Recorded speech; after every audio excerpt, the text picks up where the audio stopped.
So you're saying you don't know who has been nominated to negotiate or if there's any negotiation in place? You know what I know.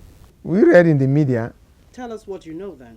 What you know, what you have told us is that some people say Wole Soyinka should negotiate for them. What you also know is that you have told us that a group being led by E.K. Clark and Chief Justice Pief is also negotiating on their behalf. This is common knowledge because we are reading it from you all. Our own government actions in this situation, suggesting who we are talking to and who we are not talking to, can only be authenticated when we get to a point of agreement.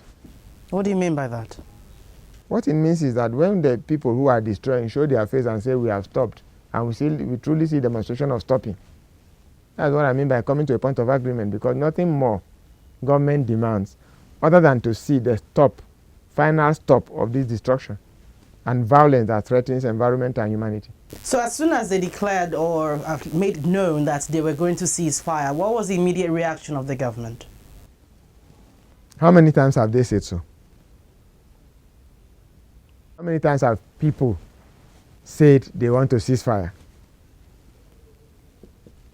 And what is the consequence later on? So you don't take them seriously? How can't I take them seriously? Depending on who they are telling they want to cease fire, and how they are demonstrating who they are telling they want to cease fire, and what happens after all. The judgment is for every Nigerian. It's not for the Minister of Niger Delta Affairs alone. Now we're speaking to you as the government. What is the immediate reaction of the government? This is what the government has been expecting. I have been saying all along, the government reaction is that when they say we want to stop, we believe them. When they stop, we are happy. When they don't stop, we wonder. Is there really a committee set up? Because that is what the Minister of State for Petroleum revealed, that there's a committee set up by the government to dialogue, with the Niger Delta Avengers. You are supposed to be part of that committee. That's what we understand. Do you want to shed more light on this? As far as committee membership is concerned, what I know and do not know will not be let out in public domain, because you are dealing with a situation that has security implications and a situation of speculative opinion molding. That's what our society is. Not because the membership is obscure or is meant to be hidden, or there's any hidden agenda, but I want to be sure that I understand our society. At the proper time, if the membership is meant to be made public, it will be made public. But at present, what I know is that at different levels, by different engagements, the government is discussing with all arms of considered cleavages that should have an impact in solving the situation on ground. Are there two sets of committees right now set up for this same purpose? Because let's confirm from you, you should know that at least for one. We have some people saying Wole Soyinka and the former governor of Abuja State is part of a committee set up to negotiate on their behalf. And we have another saying that there's another committee which you're supposed to belong to. Do you want to confirm that? Are you suggesting that all these people are appointees of the government to represent government, or they are nominees of whoever claims is the avenger or defender? I have said repeatedly that the complexity of the situation cannot make it vivid who represents who, because another one is in the offing. This I can confirm to you. Very soon you will hear some other big names as nominees of a certain group to represent them in discussing. So the thing is an open-ended thing. It's a trajectory of an unfortunate fate. Now let's understand again, what are really the projects? What is the plan of the federal government for the Niger Delta? The plan, of course, is to develop the Niger Delta region. And that is, of course, the main aim of setting up the ministry after all. And beyond the ministry, having the Niger Delta Development Commission, which is equally concerned about developing the region.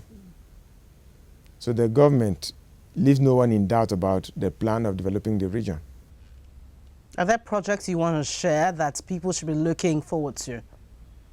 Yes, there are. They have been ongoing for many years.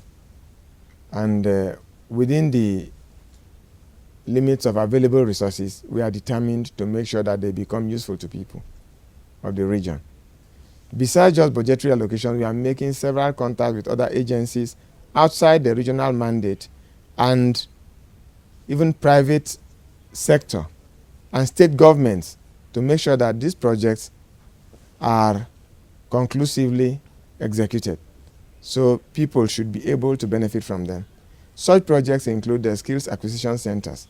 One of them that was concluded in Bayelsa State has been donated to Otuoke University, and they're making use of it. Which is that? Skills Acquisition Center.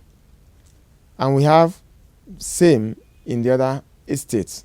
We also have housing schemes in estates, a minimum of 40 housing units per state, which are meant to accommodate the very poor and vulnerable of society after completion. We are also getting into intervention in schools by providing accommodation for schools or for students in schools. We build classroom blocks. We are also building health centers. We are building roads. We are doing virtually everything that has to do with physical development, as well as empowering the humans by way of giving skills through training for there to be choices for those who acquire the skills to use in choosing occupations. And we train people in agriculture, in ICT, and other sectors. And most of the times when we do this, we are able to set up certain persons, or some of them, or all the trainees, to kickstart small-scale enterprises. So these are the projects that we are carrying out. Give us a deeper insight into this training that you have embarked on. Is it how many people have benefited from the trainings, and in what areas? Well, I'm aware that we had given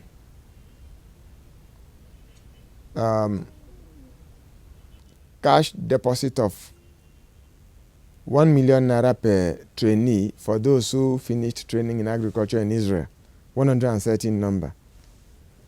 I'm also aware that some other people went for training for repairs and assemblage of microcomputers and GSM sets. They were also empowered with some sums, 100,000, in some occasions 200,000.